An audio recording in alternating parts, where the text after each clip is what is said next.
Buenas tardes, mis hermanos, que Dios le continúe bendiciendo. Quiero invitarle que puedan estar puestos de pie en reverencia ante Dios.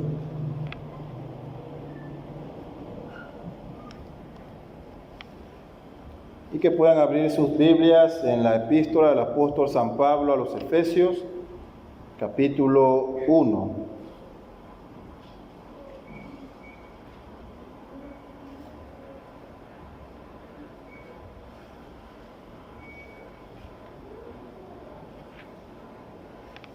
Y les invito a que me acompañen a la lectura de todo el capítulo. Yo tendré la lectura y usted podrá seguirlo en su Biblia. Dice así la palabra de Dios. Pablo, apóstol de Jesucristo por la voluntad de Dios, a los santos y fieles en Cristo Jesús que están en Éfeso. Gracia y paz a vosotros de Dios nuestro Padre y del Señor Jesucristo.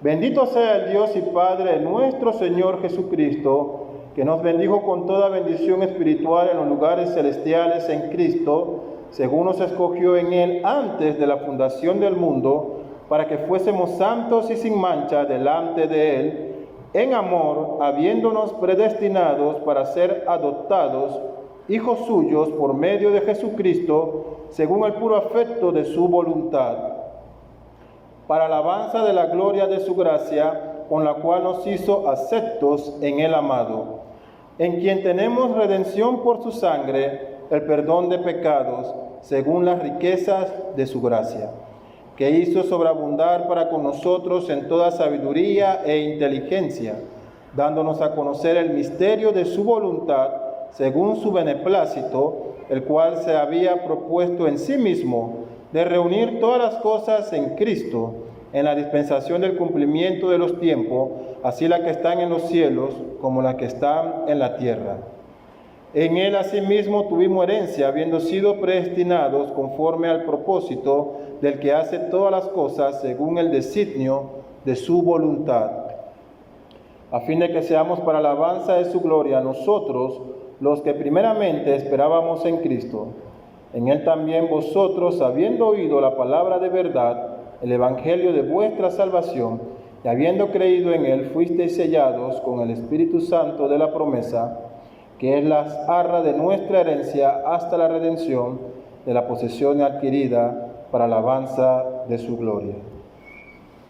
Por esta causa también yo, habiendo oído de vuestra fe en el Señor Jesús y de vuestro amor para con todos los santos, no ceso de dar gracias por vosotros, haciendo memoria de vosotros en mis oraciones, para que el Dios de nuestro Señor Jesucristo, el Padre de gloria, os dé espíritu de sabiduría y de revelación en el conocimiento de Él, alumbrando los ojos de vuestro entendimiento, para que sepáis cuál es la esperanza a que Él os ha llamado, y cuál es la riqueza de la gloria de su herencia en los santos, y cuál la supereminente grandeza de su poder para con nosotros, los que creemos, según la operación del poder de su fuerza, la cual operó en Cristo, resucitándole de los muertos y sentándole a su diestra en los lugares celestiales, sobre todo principado y autoridad y poder y señorío, y sobre todo nombre que se nombra, no solo en este siglo, sino también en el venidero, y sometió todas las cosas bajo sus pies, y lo dio por cabeza sobre todas las cosas a la iglesia,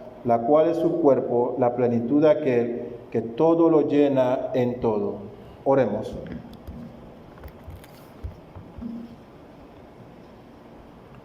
Padre, nos acercamos ante ti en esta tarde, agradecido por tus muchas misericordias, por tu bondad, Señor, y tu gracia sobre la vida de cada uno de nosotros. Sabemos que no merecemos nada de lo que hemos recibido, mas sin embargo, cada día, cada hora, cada minuto, Señor, cada instante de nuestro paso por esta vida, tú sostienes cada uno de nuestros pasos, Señor, conforme a tus propósitos y tu misericordia. Por eso, Señor, te agradecemos por estas bondades que haces para con nosotros. Padre, ahora que hemos abierto tu palabra, rogamos que tu Santo Espíritu, que tú has dado a tus hijos, esté con nosotros, que nos pueda llevar a toda verdad, que ilumine nuestro entendimiento, Señor, y ponga en nuestros corazones tu palabra, que seamos transformados por el poder, Señor, de tu santa palabra, y que lo que aprendamos pueda ser una realidad en nuestras vidas, y también podamos compartirlos con otros, para gloria de tu nombre. Te rogamos estas cosas en Cristo Jesús, tu Hijo y nuestro Salvador. Amén. ¿Pueden tomar sus asientos, hermanos?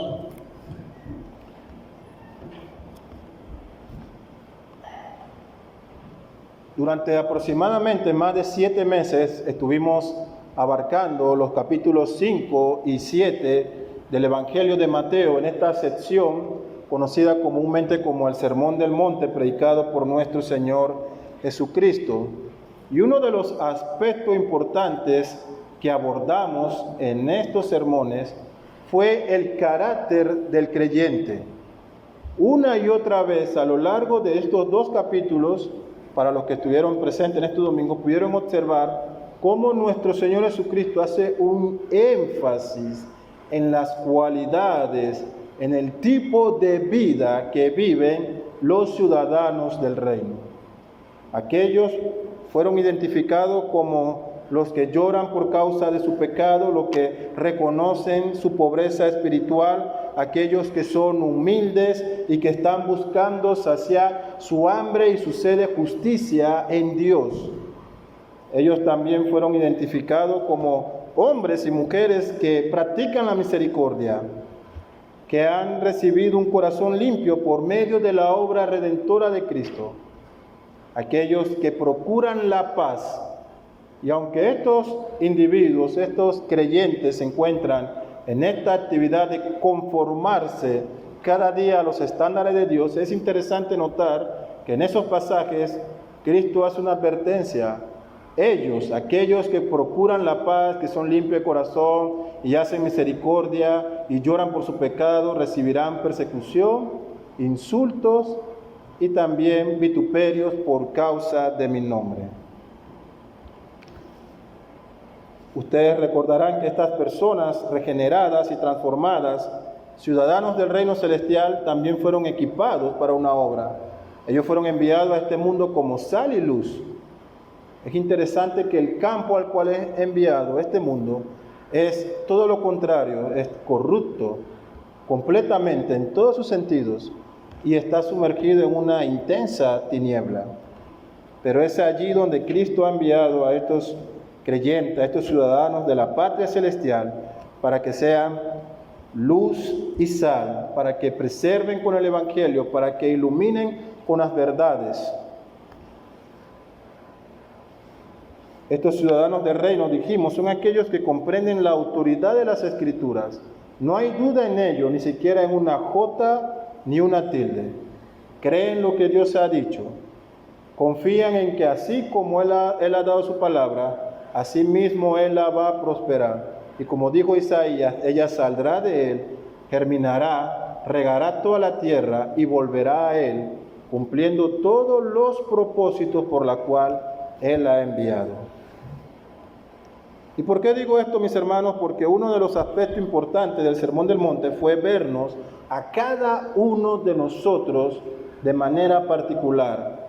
¿Cuál debe ser el corazón de cada creyente, el suyo y el mío?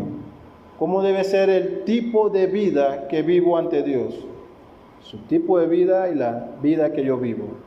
¿De qué manera Dios espera que nosotros cumplamos sus demandas? Eso era lo que abordaba el Sermón del Monte. ¿Qué tipo de justicia estamos viviendo? ¿La que agrada a Dios o la que agrada a los hombres? ¿Qué tipo de camino estamos tomando? ¿El espacioso y ancho que nos lleva a la perdición, pero que satisface nuestras necesidades? ¿O el camino angosto que nos lleva a vida eterna? ¿Qué tipo de fundamento hay en nuestra fe? ¿Aquel que está en la roca, el que descansa y pone por obra las palabras de Cristo? ¿O el que se fundamenta en la arena de nuestra propia ley y conciencia como hombre? Esto es lo que expusimos durante estos 7 meses.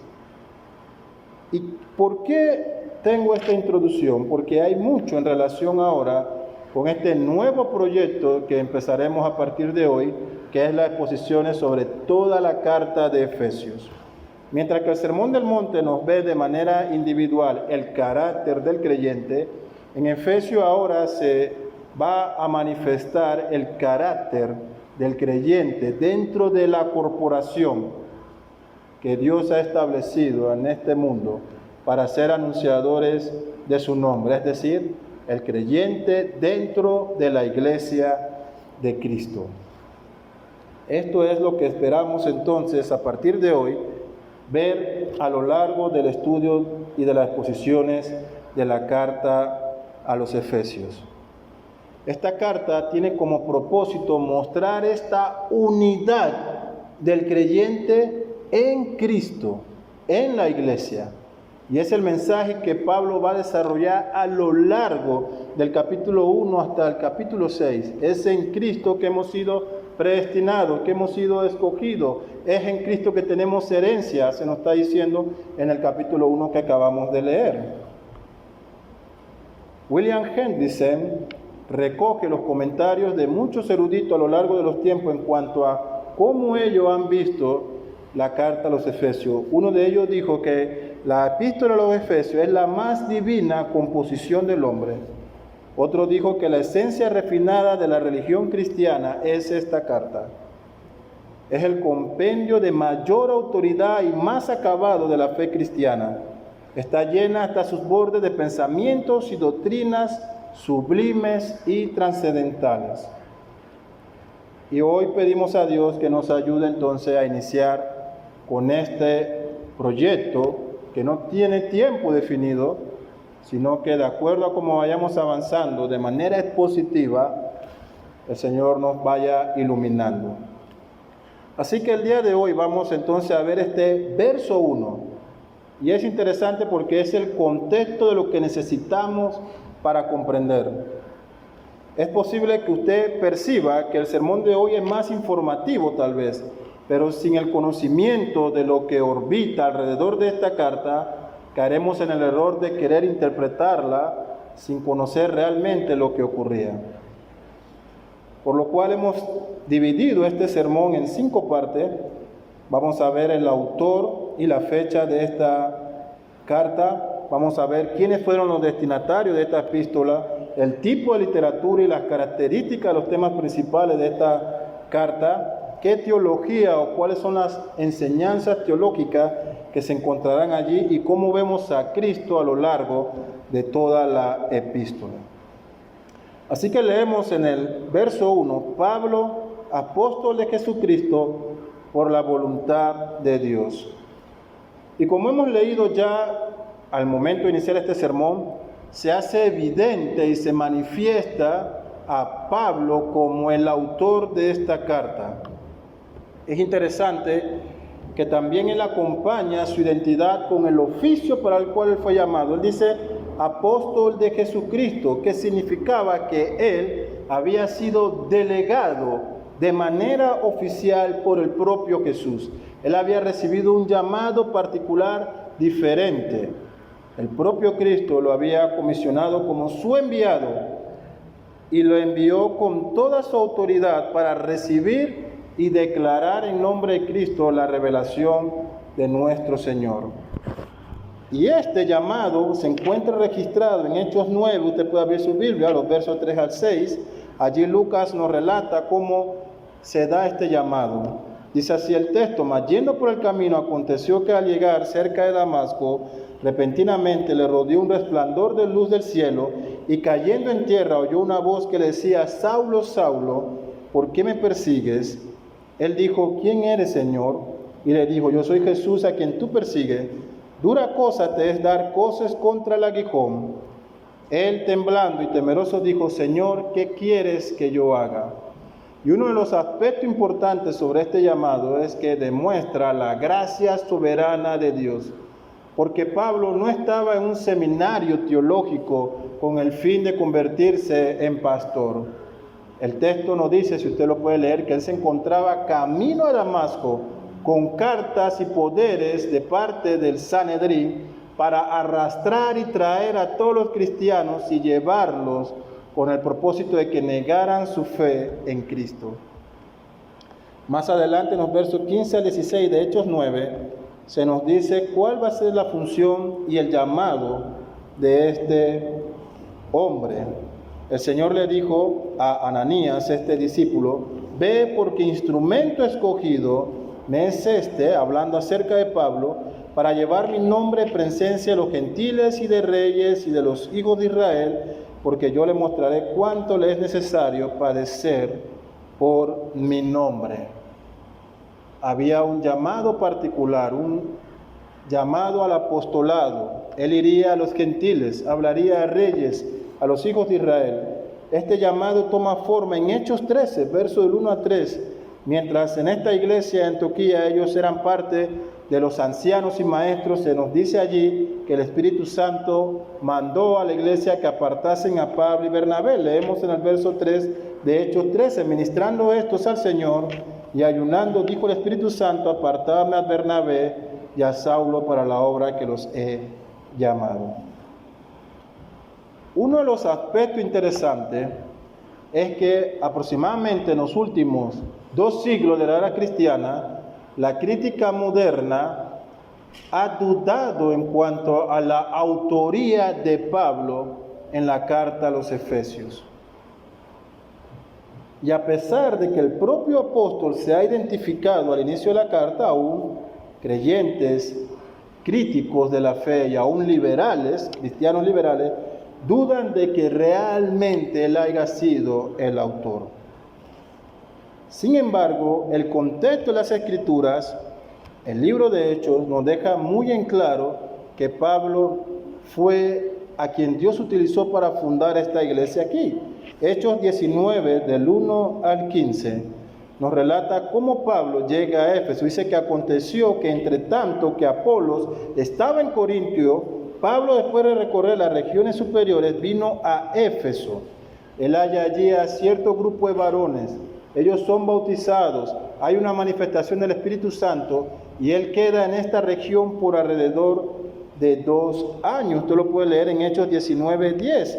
Dice, así continuó por espacio de 2 años, de manera que todos los que habitaban en Asia, judíos y griegos, oyeron la palabra del Señor Jesús. ¿Y cuáles son las bases entonces para presentar esta duda acerca de que Pablo fuera el autor a la carta de los Efesios? Y esto es importante que yo se lo diga porque ustedes encontrarán quienes critiquen la fe, quienes duden de la autoría de los apóstoles, quienes pongan en duda la revelación de Dios, y el creyente debe manejar todas estas enseñanzas. Bueno, entre los señalamientos de aquellos que dudan en cuanto a la autoría de Pablo, en primer lugar ellos dicen que esta carta depende mucho de Colosenses, que ya el tema aquí tratado había sido escrito por Pablo en Colosenses y que Efesios mantiene un cuerpo paralelo muy similar a Colosenses, solo que explica y desarrolla algunas doctrinas más a fondo. Otro señalamiento de los críticos en cuanto a la autoría de Pablo, la carta a los Efesios, se basa en la declaración del capítulo 1, versos del 15 al 17, donde se dice que Pablo ha oído de la fe de ellos. Y estos críticos dicen, si él fue el que verdaderamente fundó la iglesia, ¿cómo es que él ahora está oyendo de su fe? Tiene que ser otra persona diferente a Pablo, la que está escribiendo, que no conoce ni físicamente ni anteriormente a los Efesios, que escribe, he oído de vuestra fe. Este es otro de los argumentos que ellos presentan. También los críticos dicen que hay una diferencia entre el lenguaje y el estilo de escritura que el autor Pablo, en dicho caso, en otras cartas presenta con comparación a esta. Y la crítica, como siempre, va a ofrecer una opción a la verdad del Evangelio, una opción a lo que Dios ha dicho. Ellos dicen, creemos que es posible que quienes realmente escribió esta carta habrá sido algún discípulo o estudiante de Pablo que ha tomado prestado de Colosenses y ha tratado de explicarlo a más a fondo en Efesios. ¿Cómo respondemos entonces a estas dudas que el mundo presenta a la revelación y autoría de esta carta? Primero, debemos decir que los manuscritos más antiguos, las copias más cercanas al original, y aquí aclaro, hermano, no hay otro libro en el mundo que mantenga copias más cercanas a los escritos originales del segundo siglo que la escritura del Nuevo Testamento. Los manuscritos más antiguos mantienen y registran a Pablo en la salutación como el autor de esta carta. Segundo, aunque ciertamente hay un gran paralelismo entre Colosenses y Efesios, ambas epístolas pertenecen al mismo autor. Se considera que la carta a los Colosenses fue escrita antes que la carta a los Efesios, en el orden cronológico en que fue dado el Nuevo Testamento, y no nos debe hacer dudar nunca que el propio autor de una carta quiera desarrollar o ampliar un tema en alguna otra carta, como ocurrió con Efesios. Tercero, aunque hay diferencias de lenguaje y estilo, son pocas estas diferencias en comparación con las grandes similitudes que mantiene la composición literaria de Efesios y Colosenses. Es como si por el 1% de diferencia yo dijera que no acepto la carta a los Efesios. Y en cuarto lugar, sería imposible pensar que algún discípulo de los acompañantes de Pablo tomara sus escritos, lo copiara de forma textual y tuviera el mismo desarrollo intelectual del apóstol de ampliar más profundamente las enseñanzas que él ha tenido. Así que rotundamente negamos que haya cualquier duda en cuanto a la autoría de Pablo.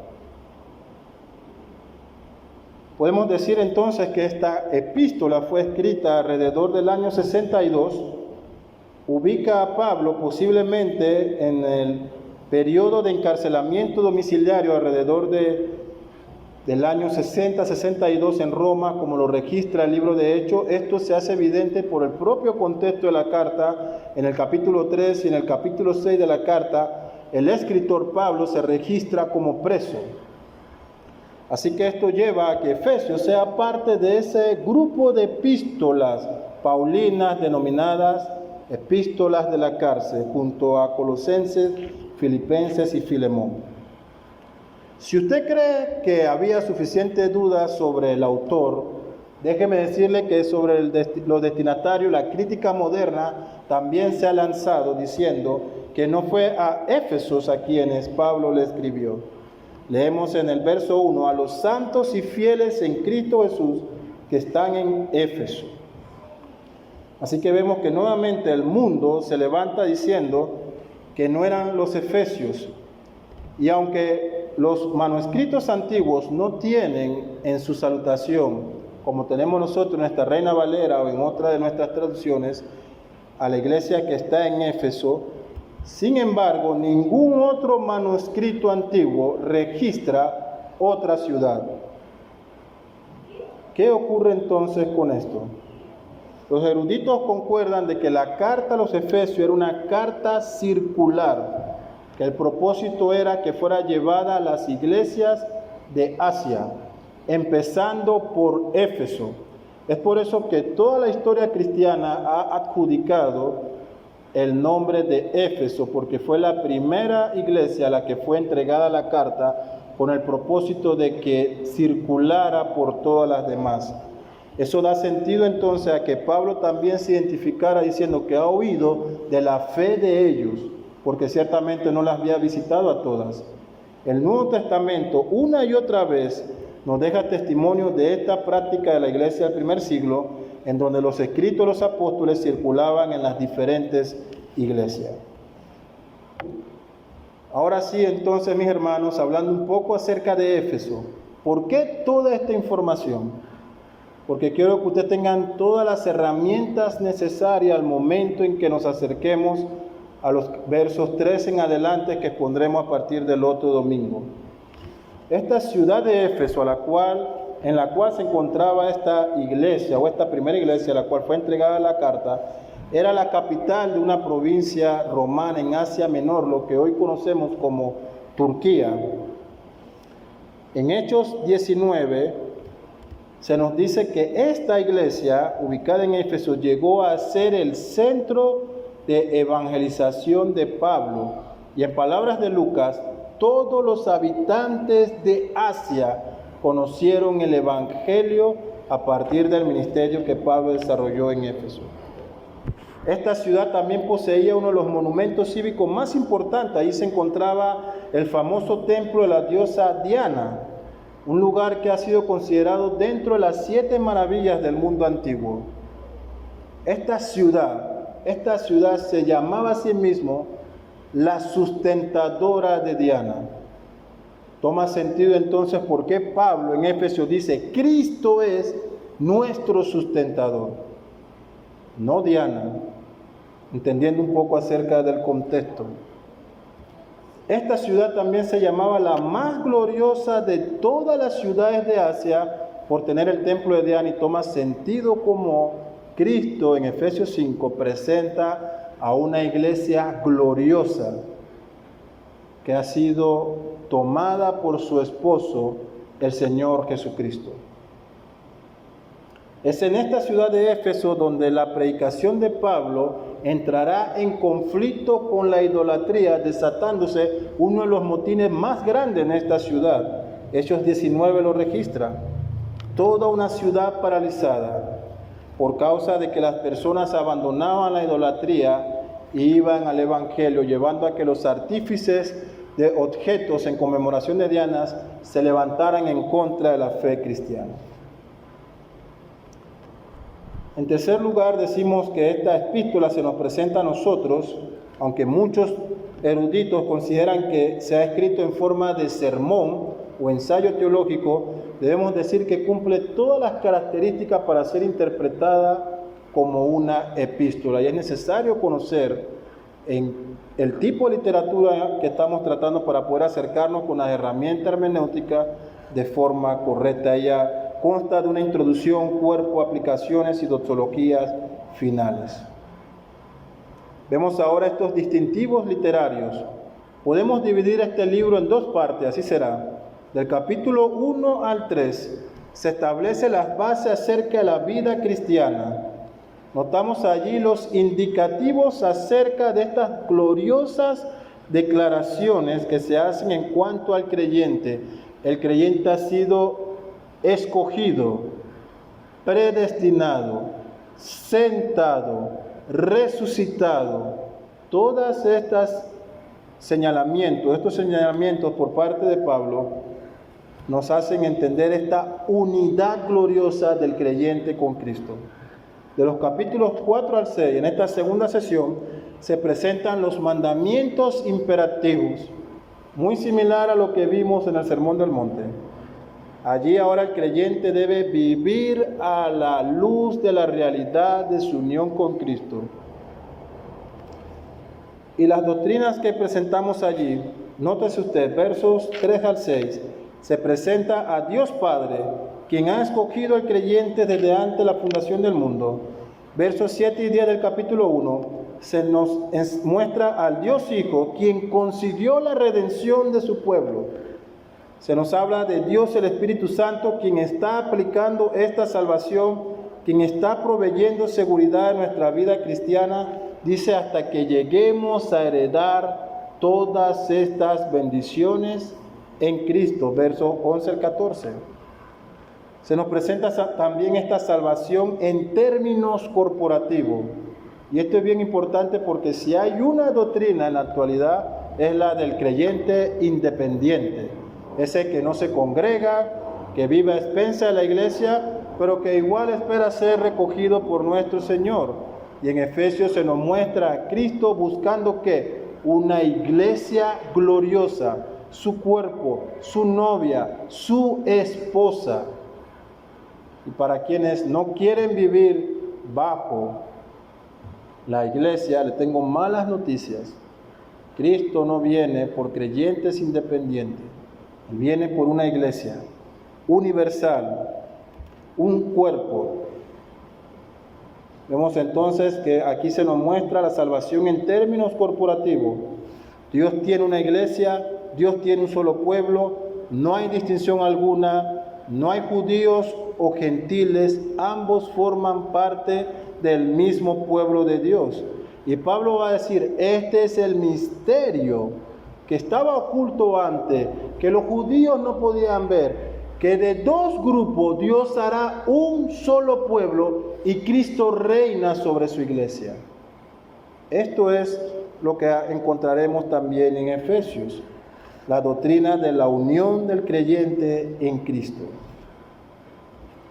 También se nos presentará el Evangelio que transforma la vida del creyente en el matrimonio, en la crianza de los hijos, en las relaciones laborales, en toda relación interpersonal.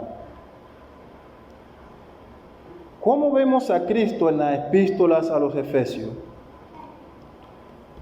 Debemos decir que las posiciones sobre estas epístolas nos ayudarán a comprender a fondo esta doctrina bíblica de la unión con Cristo.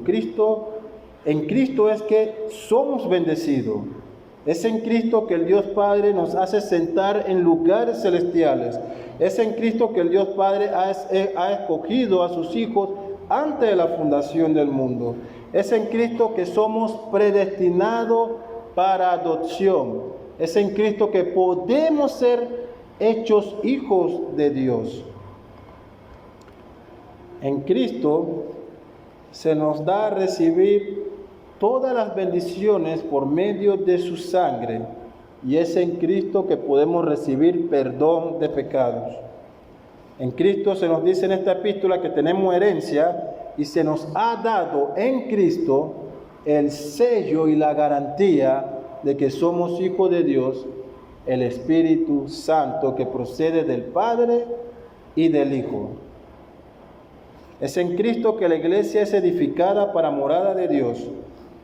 Cristo es presentado en esta epístola como el esposo que atiende a su amada, a la iglesia, la cual Él compra con su preciosa sangre.